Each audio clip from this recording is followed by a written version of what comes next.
Hello friend, आइए आज हम लोग देखते हैं HTML के बेसिक एलिमेंट्स में से एक एलिमेंट्स है स्ट्रक्चर, ढांचा। आज हम लोग इसी टॉपिक को डील करेंगे। आज का हम लोगों का टॉपिक है structure of an HTML document. HTML document के स्ट्रक्चर कैसे होते हैं, ढांचा कैसा होता है, आज हम लोग इसको डील करेंगे। तो बेसिकली HTML डॉक्यूमेंट तीन हिस्से में बटा रहता है। पहला हम लोगों का होता है हेड टैग, दूसरा टाइटल टैग और तीसरा body tag. Head tag this contain the information about the HTML document including its title, script, style definition and document description। Head tag के अंदर में इंफॉर्मेशन रहता है आपके डॉक्यूमेंट के बारे में। अगर आप कोई स्क्रिप्ट का इस्तेमाल कर रहे हैं तो उस स्क्रिप्ट का भी इंफॉर्मेशन आपके हेड टैग में ही रहता है। अगर आप CSS स्टाइल का इस्तेमाल कर रहे हैं तो उसका भी डिफिनेशन हम लोग हेड टैग में ही लिखेंगे। अगला हम लोगों का होता है title tag. Title tag contain our document title. Title tag में हम लोग डॉक्यूमेंट का टाइटल को लिखते हैं, यानी कि जब हम लोग वेब पेज ओपन करेंगे तो टाइटल बार में जो लिखा हुआ दिखेगा उसको लिखने के लिए हम लोग टाइटल टैग का इस्तेमाल करते हैं। और टाइटल टैग के ही मदद से हम लोग अपने वेब पेज को सर्च कर सकते हैं।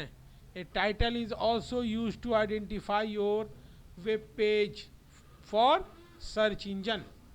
नेक्स्ट हम लोगों का हो जाता है बॉडी टैग। ये सेकंड और largest part of our HTML document है। अपने HTML डॉक्यूमेंट का दूसरा और सबसे बड़ा पार्ट है, या हम लोग कह सकते हैं कि मेन पार्ट यही है। सारा कोडिंग यानी सारा टैग इसी के अंदर लिखा जाएगा। This tag contains actual text of an HTML document. HTML document का यानी वेब पेज का जो एक्चुअल कंटेंट है वो कंटेंट हम लोग बॉडी टैग में ही लिखते हैं।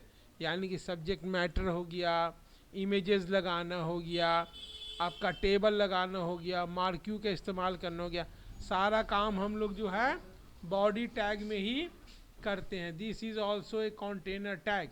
इस टैग को हम लोग कंटेनर टैग भी कहते हैं। Body tag enclose all tags and information to be displayed in the web page. Body tag में सारे टैग्स होते हैं और वो इन्फॉर्मेशन होता है जिसको हम लोग वेब पेज पे डिस्प्ले करना चाहते हैं।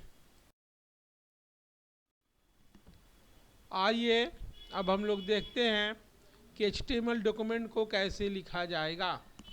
तो सबसे पहले हम लोग एंगल ब्रैकेट में HTML लिखेंगे। HTML लिख लेने के बाद हम लोग हेड लिखेंगे, वो भी हमारा एंगल ब्रैकेट में रहेगा। इसके बाद एंगल ब्रैकेट में टाइटल लिखा जाएगा। टाइटल लिखने के बाद right the text of web page. आप वेब पेज के टाइटल बार में जो दिखना चाहते हैं, जो डिस्प्ले कराना चाहते हैं, उसको आप लिखेंगे यहाँ पे। उसके बाद टाइटल बार को हम लोग क्लोज़ करेंगे। टाइटल बार क्लोज़ कर लेने के बाद हम लोग हेड को भी क्लोज़ करेंगे फॉरवर्ड स्लैश के साथ। और इसके बाद हम लोगों का बॉडी टैग ओपन होगा।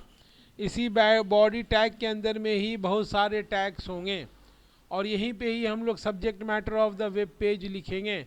सब्जेक्ट मैटर में हमारा कंटेंट हो जाएंगे, टेक्स्ट कंटेंट हो जाएंगे, पिक्चर्स हो सकते हैं, टेबल्स हो सकते हैं, लिंक्स हो सकते हैं, पैराग्राफ्स हो सकते हैं, बहुत सारी चीज़ें हो सकती हैं। जो भी हमारा सब्जेक्ट मैटर होगा वो सारा का सारा बॉडी टैग में ही लिखा जाएगा। उसके बाद हम लोग बॉडी टैग को लास्ट में क्लोज कर देंगे, यानी कि सेकंड लास्ट लाइन हम लोगों का बॉडी टैग होगा। उसके बाद फिर हम लोग HTML को भी क्लोज कर देंगे फॉरवर्ड स्लैश से, क्योंकि मैक्सिमम टैग जो है पेयर में होता है, ओपन होगा तो क्लोज भी होगा। यहाँ पे लिखा हुआ sentence, it is important to know that every HTML document begin with HTML and end with forward slash HTML tag. इसके कर लेने के बाद हम लोग इस फाइल को सेव करेंगे। फाइल को सेव किया जाएगा डॉट HTML एक्सटेंशन के साथ।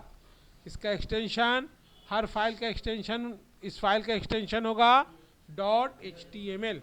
उसके बाद हम लोग इंटरनेट एक्सप्लोरर पे जाके देखेंगे तो हमारा वेब पेज क्रिएट रहेगा।